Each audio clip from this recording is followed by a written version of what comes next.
ခေါင်းငင်တမန်နေဆိုတာတကယ်ရှိရလားသူတို့ကတော့ကျွန်တော်တို့ကဘာကြီးမှာဘယ်လိုမျိုးလှုပ်ဝက်လှုပ်ရှားနေကြတာလဲကဲဒီနေ့တော့1995ခုနှစ်ကထွက်ခဲ့တဲ့ Billy Graham ရဲ့ Gandawin South တို့ထဲကိုဝင်ကြည့်ပြီးတော့မျက်စိနဲ့မမြင်နိုင်တဲ့ဒီဇက်ထွာလေးရဲ့လှုပ်ဝက်ချက်တွေကိုအတူတူစူးစမ်းကြည့်ကြရအောင်ပါတစ်ချက်လောက်စဉ်းစားကြည့်အောင်ကျွန်တော်မျက်စိနဲ့မမြင်နိုင်တဲ့စွမ်းအားတွေကကျွန်တော်တို့ရဲ့နေ့စဉ်ဘဝတွေကိုနောက်ွယ်ကနေထိန်းချုပ်နေတဲ့ဆိုရင်တော့ Billy Graham ကဒီမိကိုနဲ့ပဲသူ့ရဲ့စာအုပ်ကိုစာဖွင့်ခဲ့တာပါဒါကျွန်တော်တို့ကိုတဘာဝလုံးကဘာတဲ့ကိုတမ်းပစ်ဆွဲခေါ်သွားတဲ့မိကုန်းတစ်ခုပေါ့မျက်စိထဲမြင်အောင်ကြည့်လိုက်ပါဒေါနက်ကြီးထင်မှာခလေးလို့ကြောပိုးထားတဲ့မိခင်တယောက်သူ့နှုတ်ကိုအငန်းမြလိုက်နေတဲ့ကြာမကြီးတကောင်လွတ်လပ်မရှိတော့ဘူးလို့ထင်လိုက်တဲ့အခိုက်အတန့်မှာပဲဘယ်လိုလုပ်ပြီးအသက်ဘေးကနေလွတ်မြောက်သွားခဲ့လာလဲဒါကံကောင်းတာတသက်ပဲလားဒါမှမဟုတ်ကောင်းကင်ဘုံမှာကုညီဆောင်ရှောက်မှုတစ်ခုလားနောက်ထပ်ဇလန်တွေပို့ရှိသေးတယ်မူနိုင်ထန်နေတဲ့ညတညပေါ့လမ်းဒီပြောက်ဘာမှမမြင်ရလောက်အောင်မောင်မိုက်နေချီမှာဆရာဝန်တယောက်ကအသက်လုံနေရတဲ့လူနာတယောက်စီကိုဘယ်လိုများအတိအကျရောက်သွားနိုင်ခဲ့တာလဲဂရီဟမ်ကဒီလိုလက်ထိပ်ပေါ်ဇလန်တွေနဲ့ကောင်းကင်နမန်တွေတကယ်ရှိတယ်ဆိုတာကိုမိမောင်းထိုးပြဖို့ကြိုးစားခဲ့တာပါပြီးတော့ရုတ်တရက်ကြီးပေါ်လာတဲ့တောက်ပနေတဲ့အဆောင်ရှောက်တစ်ဖွဲ့ကြီးတစ်ဖွဲ့ဓာရီကိုဆွဲကိုက်ထောက်ပြီးကာကွယ်ပြီးဖို့အသင့်ရှိနေတဲ့သူတို့ကဘယ်သူတွေဖြစ်မလဲဒီလိုမယုံနိုင်စရာဇာလန်တောင်းခလုံးကကျွန်တော်တို့ကိုမိခွန်းတစ်ခုတည်းကိုပဲထက်ခါထက်ခါမီးနေတယ်လို့ပါပဲကျွန်တော်တို့မမြင်နိုင်တဲ့ကဘာတစ်ခုတကယ်ပဲရှိနေတာလားအပိုင်းတဲ့အန်အော်ဖွေကကဘာဒီပြပြတွေကလူသမိုင်းတစ်လျှောက်လုံးကျွန်တော်တို့ယုံကြည်ခဲ့ကြတဲ့အရာတစ်ခုကိုညွှန်ပြနေပါတယ်အဲ့ဒါကတော့အခုကျွန်တော်တို့မျက်စိနဲ့မြင်နေရတဲ့လောကကြီးဖြစ်မှာနောက်ထပ်ပေါ်နဲ့ရှိုင်းတဲ့အစစ်မှန်တရားတစ်ခုရှိနေသေးတယ်ဆိုတာပါပဲဟုတ်ပြီဒါဆိုဘီလီဂရီဟမ်ရဲ့စာအုပ်အရခေါင်းငင်နမန်ဆိုတာအတိအကျပါကိုပြောရလဲသူတို့ဟာဘုရားသခင်ကဖန်ဆင်းထားတဲ့ဝိညာဉ်တ attva တွေပေါ့ကျွန်တော်တို့လူတွေလိုသွေးနဲ့သားနဲ့တိဆောက်ထားတာမဟုတ်ဘူးသူရဲ့အဓိကအလောက်ကဘုရားသခင်ရဲ့တည်င်းစကားကိုပို့ပေးဖို့သူအမင်းတွေကိုအကောင့်ထဲဖော်ပေးဖို့ပဲဒါပေမဲ့အရေးကြီးဆုံးအချက်ကသူတို့ဟာဘုရားမဟုတ်ဘူးဖန်ဆင်းကနေပဲဖြစ်တယ်ဆိုတာပါပဲကဲသူတို့နဲ့ကျွန်တော်တို့လူသားတွေဘာတွေခွာလဲဆိုတာကိုဒီမှာရှင်းရှင်းလင်းလင်းကြည့်လိုက်ရအောင်သူတို့ကဝိညာဉ်တွေကျွန်တော်တို့ကသွေးနဲ့သားနဲ့သူတို့မှာအသိပညာရောစွမ်းအားရောကျွန်တော်တို့ချက်အများကြီးတာတယ်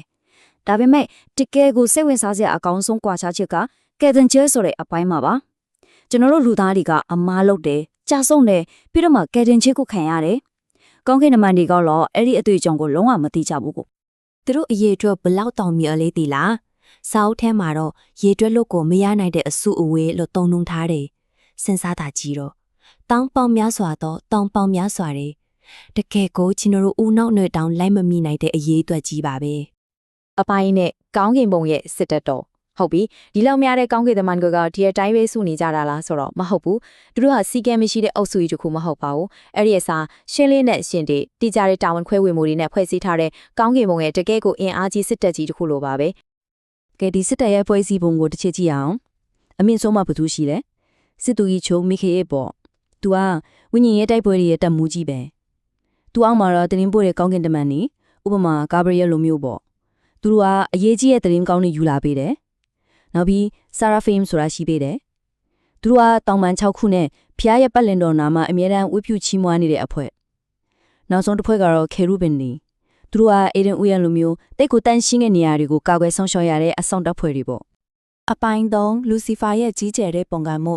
ကောင်းကင်ဘုံမှာအများအားအလင်းရောင်ကြီးပဲရှိခဲ့တာတော့မဟုတ်ဘူးပေါ့နော်အခုဒီဇလန်ရဲ့အမောင်မိုက်ဆုံးခန်းခန်းတာကိုရောက်လာပြီးအမြင့်မြတ်ဆုံးအတောက်ပါဆုံးကောင်းကင်တမန်တပဘလို့ကြာရှုံသွားလဲပြီးတော့အဲ့ဒီကြာရှုံမှုကနေစကွာလာတစ်ခုလုံးရဲ့မကောင်းမှုတွေဘလို့စတင်လာတယ်လဲဆိုတာကိုကြည့်ကြရအောင်သူကတချင်တုံးကဘလို့ပုံကူမျိုးဖြစ်ခဲ့လဲဆိုတော့လေကျန်းစာထဲမှာသူကိုဒီလိုတောင်ဖော်ပြထားတယ်တင့်ဟာဘိတိခံထားရတယ်ခေရုဘိန်ပဲပညာရောအလားအပရောယာယာပြည့်စုံတယ်တင့်မှာမကောင်းမှုမတွေ့ခင်အထီပေါ်တယ်တဲ့စဉ်းစားကြည့်ဒီလောက်ပြည့်စုံတဲ့အထွတ်အထိပ်ကနေအမောင်ဆုံး6နှစ်ထဲကိုထိုးကျသွားတာတကယ်ကိုကြောက်စရာကောင်းတဲ့ကြာရှုံမှုကြီးပဲသူ့ရဲ့ပုံကန်စိတ်ကပြေးမှာစပြုတ်ခဲ့တယ်လဲဆိုတော့သူ့ရဲ့ငါလုံးမဲဆိုတဲ့ကြီးညာချက်9ခုမှအခြေကရှင်းရှင်းလင်းလင်းဆင်နေတယ်သူကဘာပြောလဲဆိုတော့ငါငောင်းကင်းပုံကိုတတ်မယ်ငါရဲ့ပလင်ကိုဖျားရဲ့ခြေဒီအချက်မှာထားမယ်ငါစီဝေးရတောင်းထိတ်မှာထိုင်မယ်ငါမိုးထိန်လေးပို့ကိုတတ်မယ်ပြီးတော့အဆုံးဆုံးကြီးညာချက်ကငါအမြင့်ဆုံးဖျားနဲ့တတိုင်းနဲ့နေမယ်တဲ့ဒီငါဆိုတဲ့စကားလုံးတွေထဲမှာပဲသူ့ရဲ့မာနနဲ့ဖျားရဲ့နေရာကိုလူယူခြင်းနဲ့စိတ်ကအထင်းသားမြင်နေရတာပ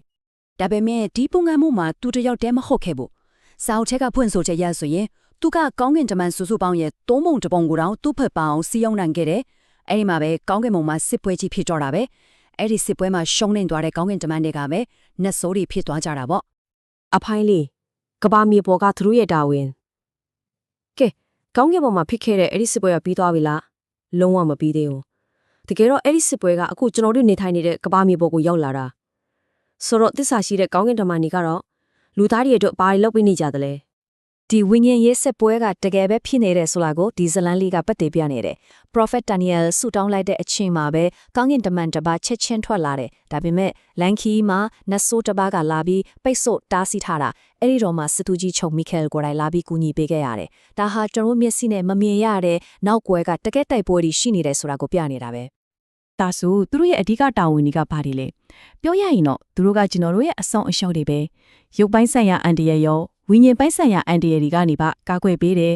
လမ်းပြောင်းနေတဲ့သူတွေကိုလမ်းပြပေးတယ်လိုအပ်တာတွေထောက်ပံ့ပေးတယ်ပြီးတော့ဖျားရဲ့တရားစီရင်မှုကိုလည်းသူတို့ကပဲအကောင့်ထဲဖော်တယ်